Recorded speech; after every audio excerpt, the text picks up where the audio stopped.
Okey, Assalamualaikum warahmatullahi taala wabarakatuh. Salam sejahtera. Selamat bertemu lagi. Kita sambung dengan soalan 21 dari Terengganu kertas 1.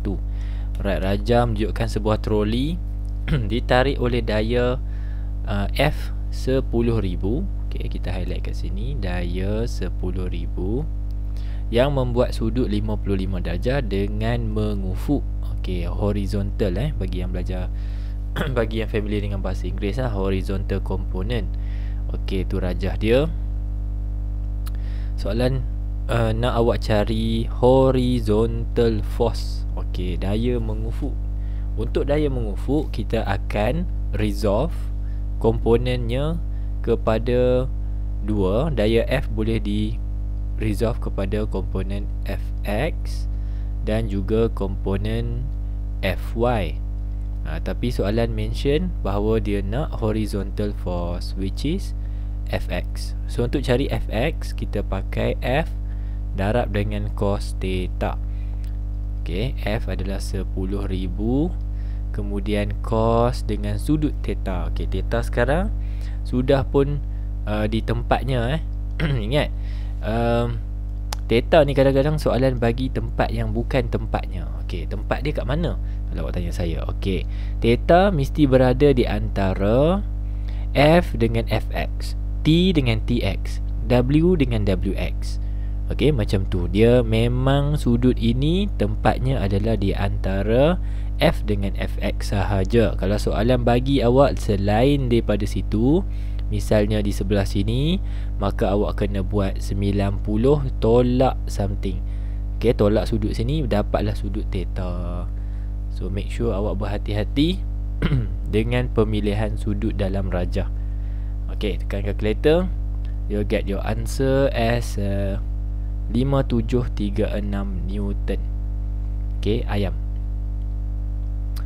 Next, 22 menunjukkan sekeping gambar tergantung pegun pada dinding. Okay, kemudian dia bagi tension 1, tension 2 dan juga weight. Rajah manakah yang betul untuk mewakili daya-daya dalam keseimbangan? Okey, so kita nak ambil ketiga-tiga daya ini dan kita susun semula supaya dapat segitiga daya triangle of forces. So saya highlight dulu tiga daya yang terlibat pada rajah 11. Okey, syaratnya adalah untuk membuat segitiga tu kita kena pastikan ia membentuk segitiga yang tidak akan mengubah arah T1, T2 dan W. Arah-arah ni kita tak boleh ubah. Kedudukan boleh ubah. Misalnya nak bawa dia ke kanan ke kiri ke boleh, tapi tak boleh ubah arah. Okay, so biasanya kita akan mula lukis dengan melukis weight dahulu. So kita buat weight ke bawah. Okay, kemudian kita akan try and error untuk masukkan T1 dan T2. Tengok ya, saya ambil dah W ni dan saya pastikan juga arahnya tidak diubah, masih lagi ke bawah. Ok, so saya nak try T1. Ok, saya akan ambil T1, itu arah dia. Ok, so arah dia begini, T1, dan saya cantumkan T2 untuk melengkapkan segitiga daya saya. Sorry ya, ada sengit-bengit sikit. So kebetulan, ni bukan kebetulan lah, sebabnya saya memang dengan latihan yang sedia ada, saya cukup mahir lah untuk nampak di side mana yang saya nak posisikan. Okay, awak boleh try and error dulu. Alright, siap lah tu. Jadinya jawapan bagi 22 adalah D. Kita tengok dia punya arah T1 dan juga T2. Okay, dan juga W, maintain. Okay, T1, T2, W. Alright. 23. Antara berikut yang manakah faktor kekerasan spring? Okey, apa yang mempengaruhi stiffness of the spring? Okey, yang ni baca teliti betul-betul. Adakah bahan spring? Betul. Adakah susunan spring? Betul. Adakah diameter spring? Betul. Okey, yang tak betul ataupun yang akan confuse awak adalah jawapan keempat. Okey, kedudukan spring ada dua, whether it is parallel ataupun dalam keadaan parallel atau siri lah, series, tapi tak mempengaruhi stiffness. Dia mempengaruhi nilai X, iaitu extension of the spring, pemanjangan dengan mampatan, iaitu faktor lain, bukan kekerasan. Stiffness ni adalah, kalau kita rujuk kepada Hooke's law, F sama dengan Kx. The stiffness the factor yang related kepada K, iaitu the Springs constant. Lagi besar nilai K, lagi stiff lah objek tersebut, ataupun spring ataupun objek kenyal tersebut. The greater the K value, the stiffer the object. Okay, so nombor 4 ni perangkap lah, saya boleh kata perangkap. Kedudukan dia tidak mempengaruhi stiffness, dia mempengaruhi spring tu, keupayaan dia untuk memanjang atau untuk dimampatkan. 24. Rajah menunjukkan seorang pelajar membuat dua reka bentuk sistem pengaliran air X dan Y pada sebuah model rumah pangsa yang serupa. Air didapati keluar dengan jarak pancutan berbeza melalui dua lubang yang ditebuk pada paip utama. Okey, tapi baca soalan kan, kita pun tengok rajah. Okey, apa beza dia? Beza dia tangki. Pertama, ini tangki appears to be smaller tank, sebelah sini appears to be a bigger tank. But apparently, bila kita tengok, the water level is equally the same. Okay, water level sama, bermaksud juga kedalaman adalah sama. The depth are equal. Okay, kita cuba nak find out the factor lah kan. Biasa yang ni kalau kita tengok, kita tahu di bawah tajuk water pressure ataupun pressure in liquid kan. Jadi kita perhati dah, tengok dah. Kemudian pancutan air sama. Kalau kita boleh tengok ni, pancutan untuk X dengan pancutan untuk Y sama. Okay, jarak pancutannya sama. Okey, yang dinyata dalam soalan, air didapati keluar dengan jarak pancutan yang berbeza melalui dua lubang ditebuk pada paip utama. Berbeza maksudnya kalau dekat level tinggi pancutannya rendah, jarak pancutannya pendek. Kalau di bawah, lower floor, kita dapati jarak pancutannya lebih jauh. Okay, that sums up apa yang berlaku dalam pressure in liquid lah. Pressure in liquid, faktor dia adalah rho, G dan juga H. Kalau floor tu floor yang rendah, maksudnya floor kat sini, kedalaman ni jadi tinggi. Kedalaman, pelajar-pelajar, kita ukur daripada permukaan sampai kepada titiknya. Titik tempat kita ukur tu lah. Ni kedalaman pertama, ini kedalaman kedua. So here will be greater H. When H is greater, lebih dalam, maka pressure lebih tinggi dan jarak pancutan lebih jauh. Okey, apa soalannya? Berdasarkan reka bentuk tersebut, nak kena baca lah pula kan.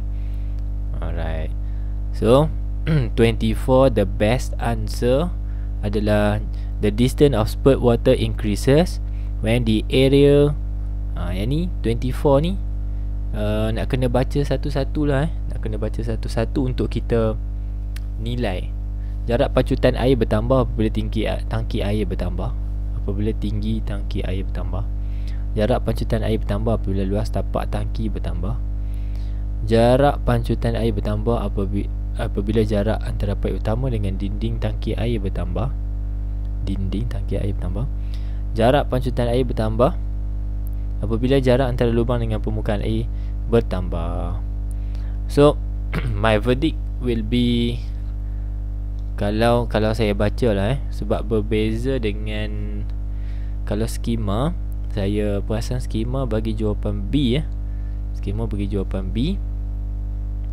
Yang saya nampak hampir kepada jawapan mungkin juga D. Jarak pancutan air bertambah apabila jarak antara lubang dengan permukaan air bertambah. Saya mungkin tak kurang setuju dengan jawapan B lah. Area of the water tank base increases. Area of the water tank base. Nampak lah, water tank base untuk Y lebih besar daripada X, tapi pressure atau jarak pancutan bagi kedua-dua level masih sama. So I would suggest answer D lah. Kalau saya personally, saya nampak D, kerana faktor yang mempengaruhi dalam soalan 24 ni adalah kedalaman. So jarak pancutan air bertambah apabila jarak antara lubang, daripada lubang tu sampai ke permukaan air bertambah.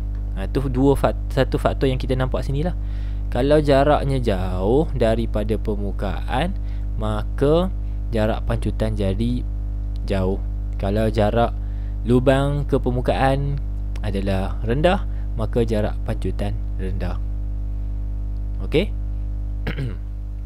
So geng-geng Terengganu yang dah jawab soalan ni, yang dah dapat jawapan, mungkin boleh komen kot. Soalan 24 kot lah ada pembetulan.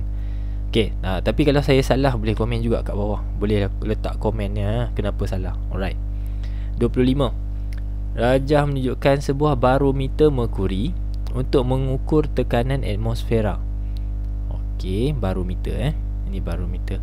Tekanan atmosfera diwakili oleh manakah yang mewakili tekanan atmosfera? Jawapannya adalah Q. Jarak dari merkuri di dalam tiub dan juga permukaan sehingga ke permukaan merkuri di dalam bekas. Okey. Depan dia, kalau dia minta berapakah ketinggiannya, awak jawab 76 cm.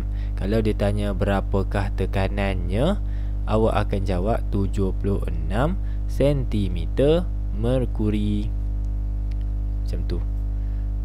Okey. Nilai atmospheric pressure. 26. Rajah menunjukkan air memancuk keluar dari sebuah bekas apabila omboh ditolak ke bawah. Okey. Kita apply force. Kemudian force itu menghasilkan pressure. Pressure itu dipindahkan secara seragam ke semua permukaan cecair atau bendalih, lalu terpancutlah air tersebut pada semua arah. So yang ni konsep Pascal. Pascal kata bila kita apply pressure pada enclosed system, okay, enclosed fluid, maka pressure itu dipindahkan sama secara seragam ke seluruh permukaan ataupun seluruh cecair. Pressure yang sama, okay. So this is Pascals. 27. Apakah yang menyebabkan belon udara panas itu menaik dengan lebih mudah pada awal pagi? Dia bagi clue dia kan. Early morning, awal pagi. Kenapa awal pagi? Okay, so this answer is A. Kerana di waktu pagi udara lebih sejuk. Udara yang sejuk adalah udara yang tumpat. So dekat luar ni cool air, density jadi tinggi. Di dalam belon udara panas ni adalah udara yang panas, maka udara menjadi kurang tumpat apabila panas dan menyebabkan udara yang kurang tumpat akan naik ke atas, terapung. Okey, bila ada beza density, kita tengok sini. Dalam ni density low, dekat luar density high. Jadi density low sentiasa nak float, duduk di atas. Makanya terhasillah satu daya dipanggil buoyant force. Alamak, dia dia tengah hang sekejap. Okey. So dapatlah satu daya dipanggil buoyant force. Naiklah dia ke atas. Yang ni kalau soalan tanya prinsip apa, jawapannya prinsip Archimedes. Archimedes ni berkenaan dengan buoyant force. 28. Rajah menunjukkan keratan rentas sebuah spoiler. Spoiler ni bahagian ni belakang kereta ni. Spoiler yang dipasang kepada sebuah kereta lumba. Bentuk aerofoil bagi spoiler tersebut menghasilkan satu daya ke bawah apabila udara mengalir melaluinya. Ni tanda soal tiba-tiba sebenarnya tak ada kot tanda soal kan. So ni bentuk aerofoil. Bentuk aerofoil yang menghasilkan daya ke bawah, downward force. Namakan prinsip. Yang ni kita panggil prinsip Bernoulli. Kita cerita sikit lah. Bentuk asas Bernoulli, bentuk asas aerofoil adalah melengkung di atas tapi flat di bawah. Ni bentuk aerofoil. Kalau soalan minta lukis, awak lukislah macam ni. It is curve upwards but flat downwards. Apa tujuan dia? Permukaan ini kita nak supaya udara mengalir pada bahagian atas dan bawah tu pada kelajuan yang berbeza. Apabila udara mengalir di bahagian bawah, the airflow will have a low velocity. Sebab tidak ada halangan, maka dia berlalu selamba sajalah. Kita boleh kata bahasa mudah lebih kurang macam tu. Tapi jangan tulis jawapan tu dalam exam berlalu dengan selamba, habis lah, marah cikgu awak. So velocity low. Tetapi di bahagian atas, apabila udara menempuh bahagian aerofoil atas, mereka dipaksa melengkung, dipaksa melalui satu jalan yang jauh, tetapi nak sampai pada masa yang sama dengan bahagian bawah. Nak kejar, kita boleh kata as if dia nak kejar udara yang bahagian bawah ni supaya sampai serentak. So laluan jauh tapi nak sampai serentak, bermaksud laju udara di atas jadi tinggi, bertambah. Datanglah seorang mamat namanya Bernoulli. Bernoulli buat kajian. Dia bagi tahu bahawa dalam prinsipnya, apabila laju fluid tu bendalih berkurang, maka tekanan di kawasan itu bertambah. Dan sebaliknya, apabila laju bendalir adalah tinggi, lajunya tinggi, maka tekanan di kawasan itu menjadi rendah.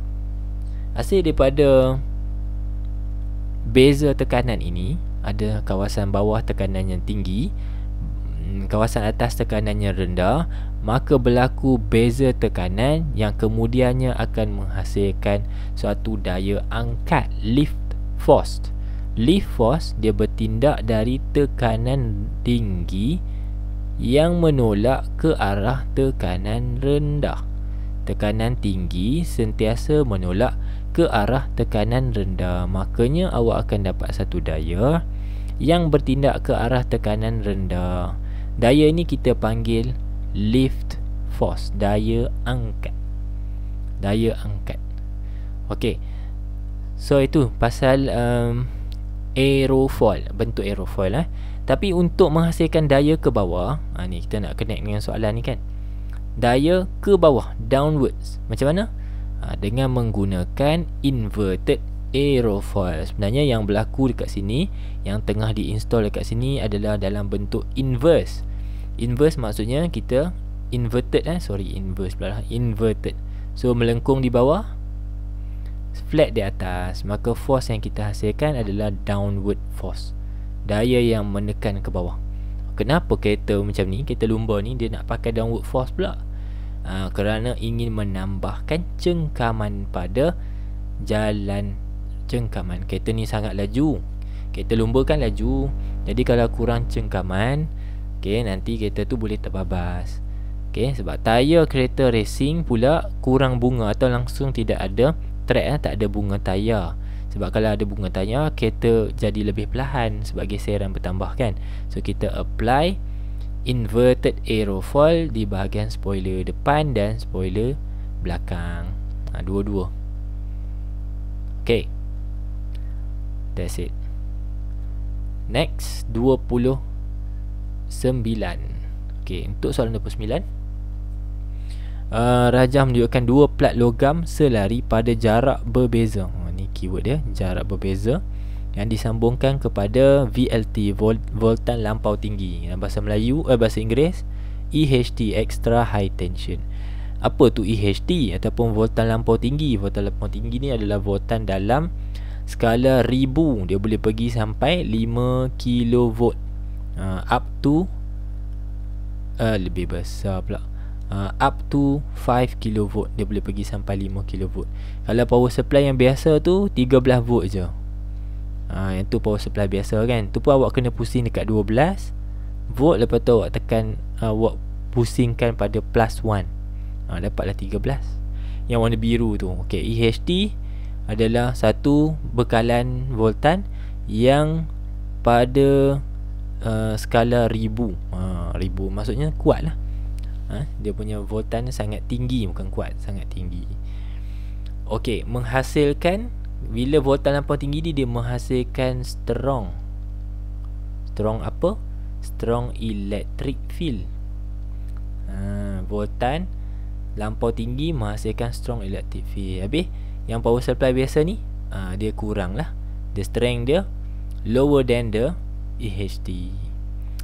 Okey, tapi soalan bagi bahawa dua-dua kes ni dibezakan dengan jarak antara plate. Yang ni jarak dia 20 cm, yang ni jarak dia 24 cm. So kita boleh perhati bahawa electric field terhasil, medan elektrik terhasil. Dan soalan tanya manakah betul. Okey, ini konsep apa? Kalau awak tengok pada lesson dalam syllabus, kita ada belajar berkaitan the strength of electric field, kekuatan medan elektrik, bergantung kepada dua faktor, iaitu pertama potential difference, beza keupayaan, dan yang kedua jarak di antara plate. E sama dengan V bahagi D. So dalam kes ni kita ubah-ubah D dia. Kita nak tahu apa hubungan dengan strength of electric field. Jadi dalam kedudukan macam gitu, bermaksud kalau jarak antara dua plate direndahkan, dikecilkan, maka kekuatan medan elektrik akan bertambah. Antara dua ni mana lagi kuat medan elektrik fieldnya? Jawapannya A17A. Sebabnya dekat D dia tu, jarak antara plate-nya hanya 20. Okey, kita bacalah pilihan jawapan yang sesuai bagi soalan nombor 29. Jadi 29, ringkas cerita, the bigger the distance between the metal plate, the lower the strength of electric field. Semakin bertambah jarak antara plate logam, maka kuranglah kekuatan medan elektriknya. Okey. 30. Rajah menunjukkan graf beza keupayaan V melawan arus I yang mengalir melaluinya. Kita highlight dulu. V lawan I kat graf, V melawan I. Kenal tak graf ni graf apa?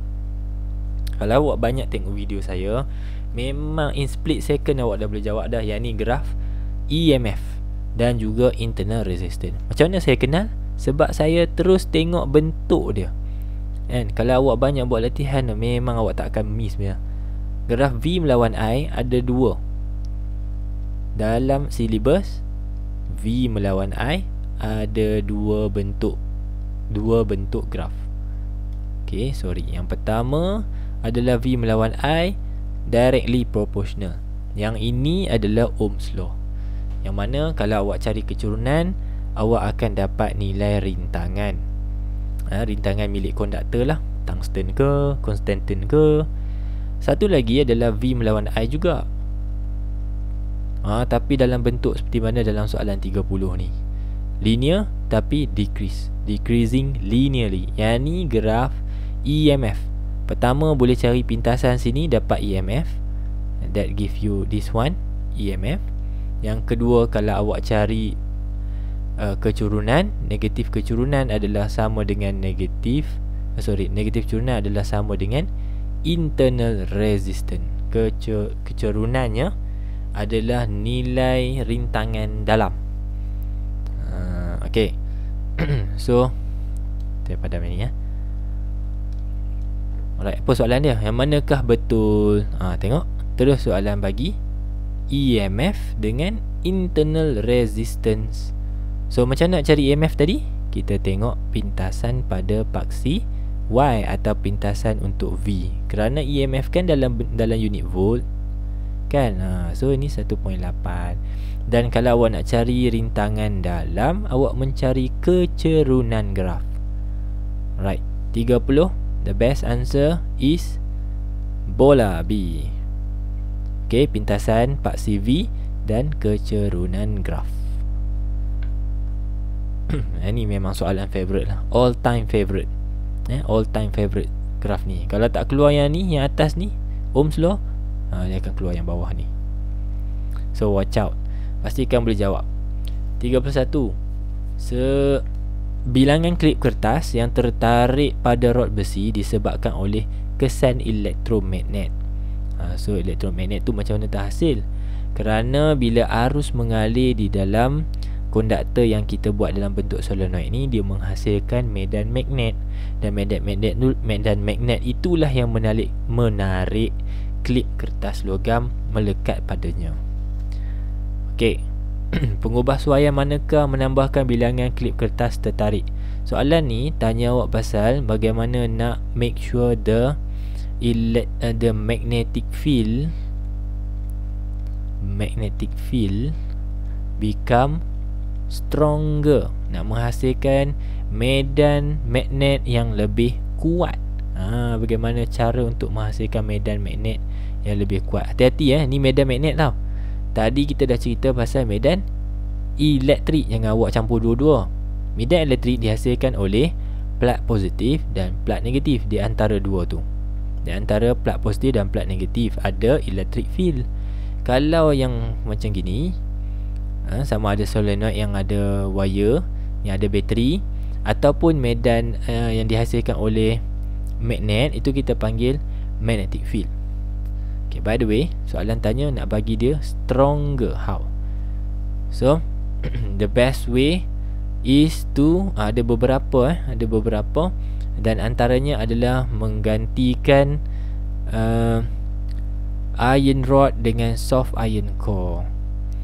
Okay, kenapa kita nak tukar soft iron core? Kerana soft iron core kebolehannya untuk easy to magnetize, senang untuk dimagnetkan, dan senang juga untuk dinyah magnetkan, demagnetize. Allah ejaan sorry, magnetize. Okay, senang untuk dimagnetkan ataupun ditukarkan kepada suatu magnet sementara, dan dinyah magnetkan bagi menghilangkan sifat magnet dia tu. Okey, yang lain-lain semua salah. Patutnya guna arus yang lebih besar, menambahkan bilangan lilitan, okey, mengurangkan jarak antara lilitan. Jangan jauh-jauh lilit dia, lilit rapat-rapat lagi. Okey. 32 menunjukkan sebuah magnet bar dilepaskan ke dalam satu solenoid pada ketinggian yang sama. Okey, highlight. Tak ada siapa nak marah awak, highlight je. Ketinggian yang sama, same height. Okey, apa beza dia? Kita tengok north masuk dulu, ni pun north masuk dulu, tinggi sama. Lepas tu kita scroll bawah lagi, galvanometer, kemudian ada wire. Dekat sini kita dah jumpa. Sebelah sini 1000 lilitan, sebelah kanan 2500 lilitan. Kalau tak cukup lagi kita bulat. Okey, kemudian kita tengok galvanometer pula, ada bacaan, dan bacaan itu berbeza. Bacaan ni dan bacaan ini. Persamaan dia adalah kedua-duanya membaca di sebelah kiri kosong pada galvanometer. Ke kiri kan, ni pun ke kiri, sini pun ke kiri, tapi pada darjah pesongan yang berbeza. Degree of deflectionnya berbeza. Yang ni deflect lebih banyak kan, more. Deflect more, ini deflect less. And that give you the function of galvanometer, which is to detect the direction and also the magnitude. Biasa kita guna untuk detect the direction lah. Direction dia sama, tapi it is deflected at different angles kan, different degrees. Soalan tanya apa? Yang manakah, penyataan manakah yang betul? Okey, ni soalan 32.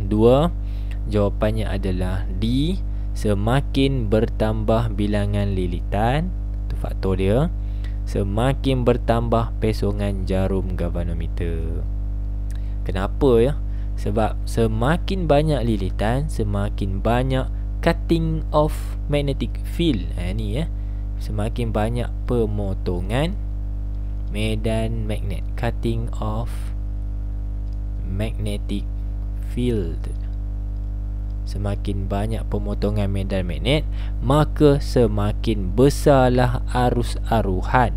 It produce greater induced current. Bahasa Melayu, menghasilkan arus aruhan yang lebih besar. Arus aruhan tu siapa yang baca? Ni galvanometer punya needle yang baca. Macam gitu. Alright. 33, transformer adalah alat yang digunakan untuk menaikkan atau menurunkan voltan arus ulang alik. Okay. So what? Kehilangan kuasa dalam transformer disebabkan oleh pengaliran arus elektrik di dalam gegelung dan medan magnet yang berubah-ubah dalam teras. Okey, lagi panjang nota dia. Antara berikut transformer manakah mempunyai kecekapan paling tinggi? Highest efficiency, kecekapan paling tinggi. So terdiri daripada dua faktor, iaitu material dawai dan juga jenis core. So, core kita memang belajar dalam silibus, mesti pakai soft iron core dan mesti laminated. So kita ada dua calon yang terbaik lah untuk core. Okay. Dan wire tersebut kita akan pakai wire dengan rintangan yang paling rendah yang boleh. That give you the answer B. Kita akan pakai copper sebab rintangannya paling rendah, dan kita akan guna laminated soft iron core supaya mengurangkan eddy current. Okay, easy magnetize to demagnetize and make sure to decrease the eddy current. 34. Yang manakah betul bagi sinar cathode? Nama pun sinar. Okey, sinar, maka dia bergerak seperti mana sinar, iaitu bergerak dalam satu garis lurus, bergerak dalam satu garis lurus lah. Dia juga bersifat negatif sebab cathode ray adalah fast moving electron. Fast moving electron, elektron yang bergerak pantas, bergerak laju. Okey, best answer adalah B. Can be deflected by magnetic field. Boleh dipesongkan menggunakan magnetic field. Macam mana kita nak tahu pesongan dia? Kita pakai Fleming left hand rule. Ada dalam buku. A salah, dia bukan sinaran radioaktif. Dia adalah charged particle. It travels slowly at low temperature. Tak ada kaitan. Ini bukannya partikel apa dipanggil bukan molekul udara. Ni macam molekul udara pula ni. Okey, tenaga kinetik boleh tukar kepada tenaga keupayaan kenyal. Tak betul. Tenaga kinetik boleh ditukar kepada tenaga cahaya mungkin. Yang tu mungkin lebih tepat lah. Ini salah kat sini 35. Apakah komponen? Allah, senangnya. Okey, pejam mata boleh jawab 35 ni kan. Ni bentuk diode. Okey, diode dia ada dua terminal. Yang ni terminal positif, ni terminal negatif. Okey. 36. Sebuah litar bertransistor. Okey, ni transistor, dan kita boleh tengok dekat sini ada pakai termistor. Termistor ni yang kadangnya ditulis dalam bentuk HDR, heat dependent resistor. Bawah ni resistor biasa. Ni ada RB, ada siren. So yang ni nak gunanya untuk menghidupkan siren lah. Okey, tapi bila dia nak hidup tu? Sebab kita pakai termistor, maka kita boleh assume bahawa whether it is going to make sure the siren go on bila dalam keadaan panas ataupun dalam keadaan sejuk. Termistor ni nilai rintangannya akan berubah-ubah mengikut suhu. Dalam keadaan panas, rintangan termistor akan drop. Dalam keadaan sejuk, rintangan termistor akan meningkat. Itu sifat termistor. Ulang kaji sikit. Okey, yang ni transistornya. Automatic switch. Okey, antara berikut manakah menyebabkan siren akan berbunyi? Okey, situasi mana yang boleh bagi siren berbunyi? Okey, saya ringkas cerita. Okey, saya ringkaskan cerita. Dia akan bunyi bila keadaan panas. Cuma saya akan tunjuklah macam mana dalam keadaan panas ADR pula dah, siren boleh hidup. Okay, siren akan hidup. Okay, ready? Saya akan cerita, bagi yang tak tahu, dengar betul-betul. Okay, tapi kalau nak kuasai ni, saya ada video kan. So boleh ulang kaji ya. Alright. Cerita dia, kita ada IC. IC ni adalah current yang mengalir dalam litar pengumpul. Kerja IC adalah mengalir ke sini, turun ke siren, tunggu di sini. Tunggu apa? Menunggu IB. Kerana IC tak boleh nak cross transistor tanpa bantuan IB. Kenapa IC nak cross? Sebab IC akan keluar kat sini, pergi sini dan complete the circuit. Kalau complete circuit, maka siren akan hidup. Tapi sekarang kita nak kena tentukan, adakah IB yang akan membantu IC melepasinya, ada ke tak? Okay, now cerita IB pula. Cerita IB ni dia boleh wujud atas condition. Ada tak condition yang dapat dipenuhi supaya ada IB? Kalau ada IB, baru IC boleh lalu dan siren akan bunyi.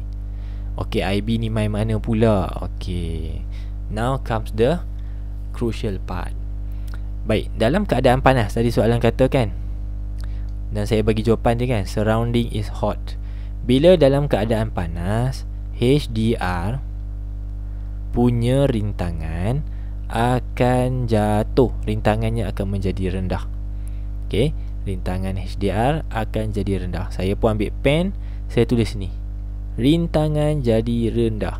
Saya tulis di atas sebab di sebelah termistor. Kalau termistor ada kat bawah, saya tulis kat bawah. Sekarang ni saya ikut je kat mana termistor ada. Okay, now next step is, apabila rintangan rendah, maka nilai voltan atau nilai beza keupayaan juga akan rendah. Sorry ya, salah tulis, typo. Nilai beza keupayaan juga akan rendah. Beza keupayaan ni apa? Beza keupayaan ni tenaga. Dia adalah sejenis tenaga. Tenaga ni bagi kat siapa? Bagi kepada given to elektron. Kenapa bagi kat elektron? Supaya elektron boleh mengalir. Kenapa nak bagi elektron mengalir? Bila elektron mengalir, baru ada arus. Tu cerita dia. Okay, V ni, potential difference ni adalah tenaga. Tenaga tu bagi pada elektron supaya elektron boleh mengalir. Kenapa elektron kena mengalir? Barulah arus ada. Tu cerita dia. Kalau elektron tak boleh mengalir, adakah arus? Tak ada. Okay, so bila rintangan rendah, okay, rintangan rendah, hari tu awak punya tugasan ataupun kerja awak tak banyak, rintangan awak tak banyak, jadi tenaga awak perlukan banyak tak? Sikit lah. Tak banyak lah, sikit.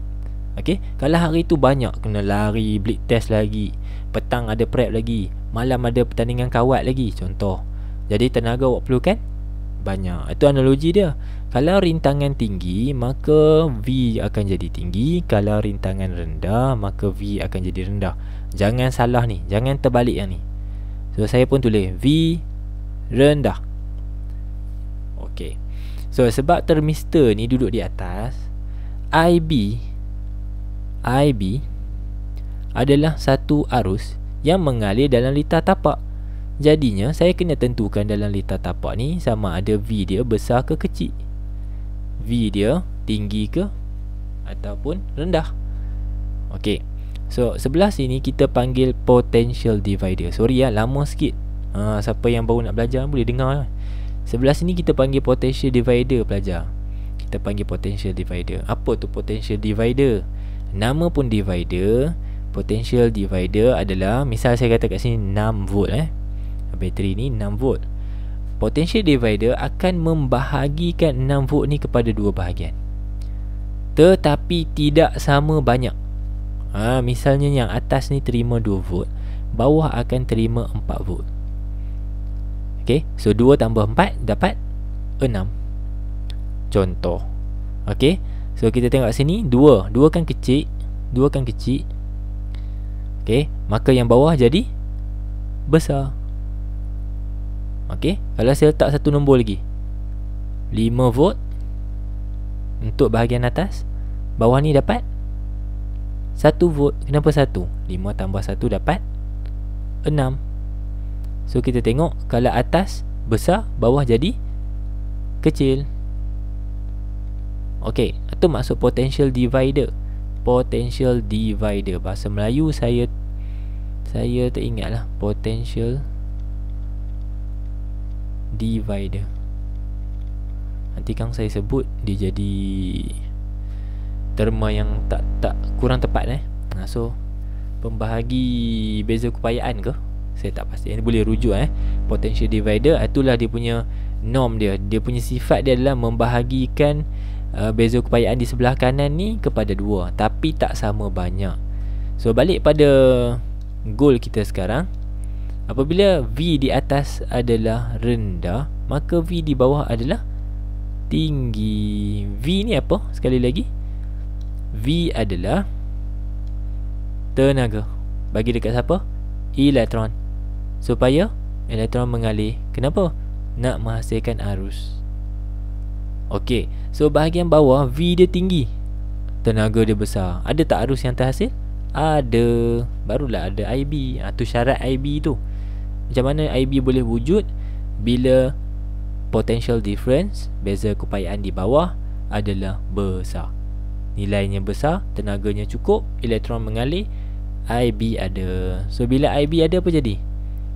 IC yang tengah tunggu kat sini happy lah. Boleh lah dia pass through. IB ni dia buat as if ada jambatan. So IC masuk, keluar melalui emitter, pemancar, kemudian complete the circuit, menyebabkan siren akan berbunyi. Okey, kalau termistor pergi bawah, beza cerita dia. Dia akan berbunyi pada waktu sejuk. Nak tahu lebih lanjut, tengok lagi. Saya akan bincang banyak lagi video. Ada trial negeri yang akan keluar soalan yang berkaitan dengan automatic switch. If not, kalau tak boleh grab juga apa yang saya cakap ni, make sure awak pergi tengok. Saya ada bincang buku teks. Ada buku teks punya raja, saya bincang panjang. Boleh tengok. Tarik nafas panjang-panjang, boleh tengok dia punya cara awak nak selesaikan soalan 36. Dia panjang sikit, tapi kalau once awak dah dapat flow dia, pendek je, ringkas je cerita dia, kan?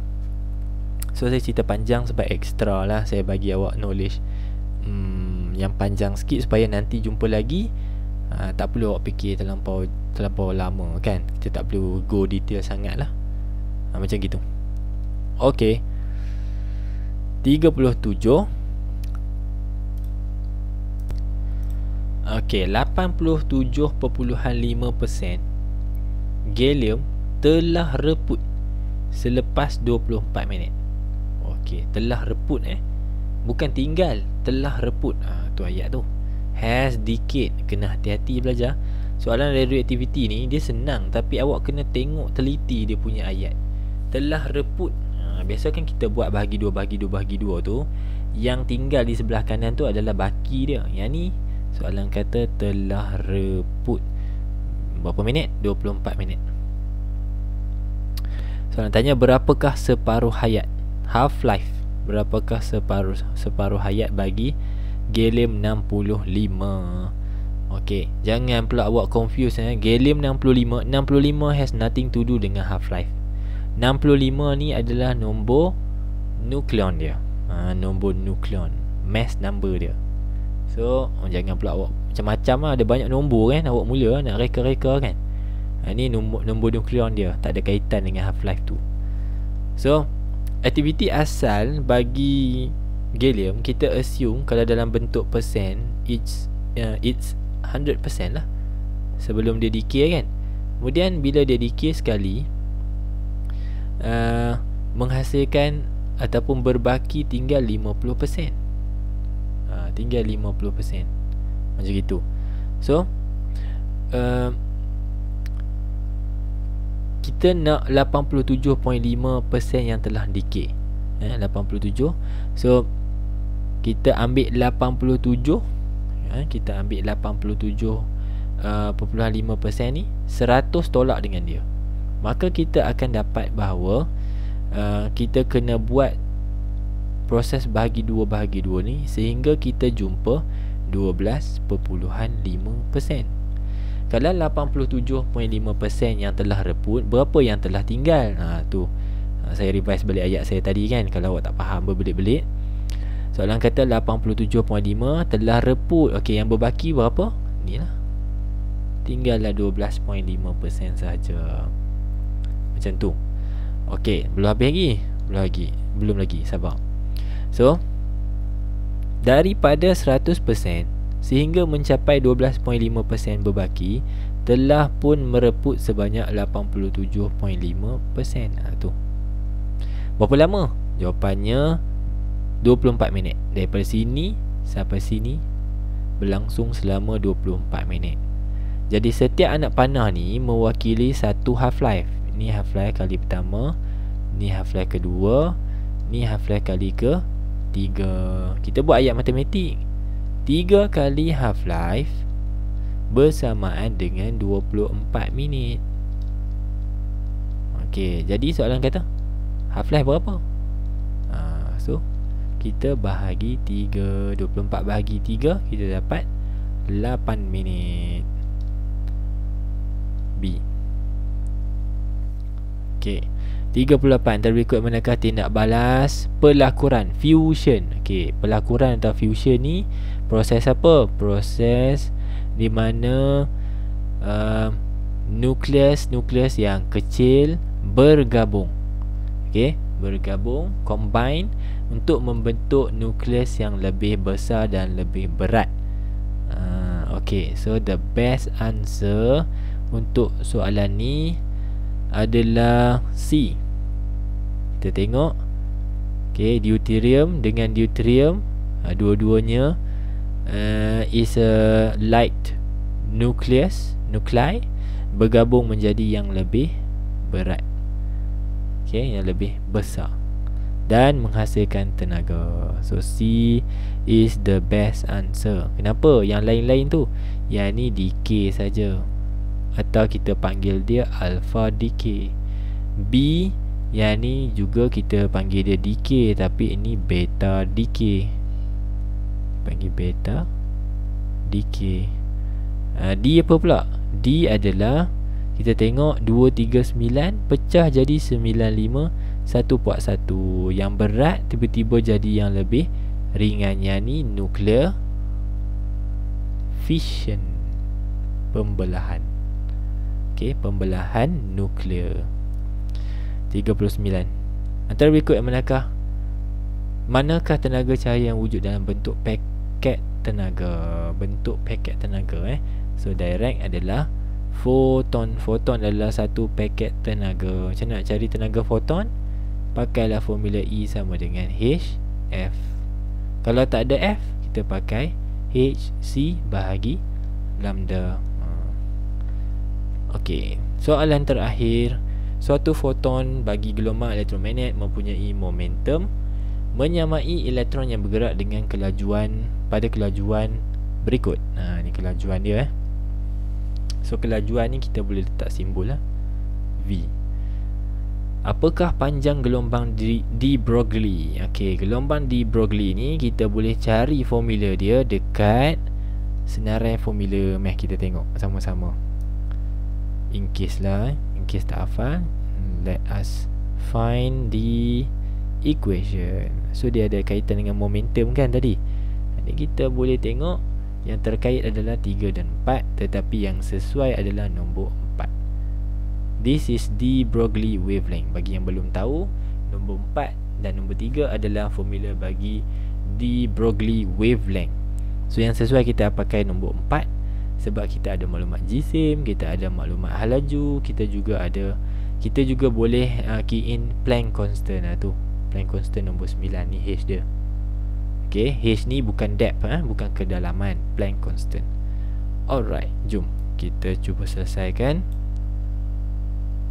So formula sekali lagi, de Broglie wavelength adalah hasil bahagi Planck constant dan juga hasil darab jisim elektron dan lajunya.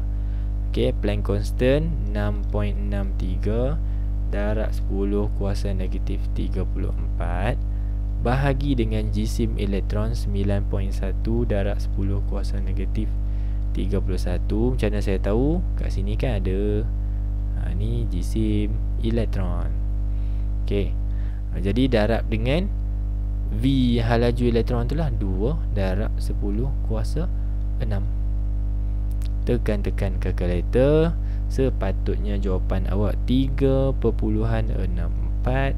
darab 10 kuasa negatif 10 meter. Kenapa meter? Kerana kan panjang gelombang, so unit panjang adalah meter, unit SI dia.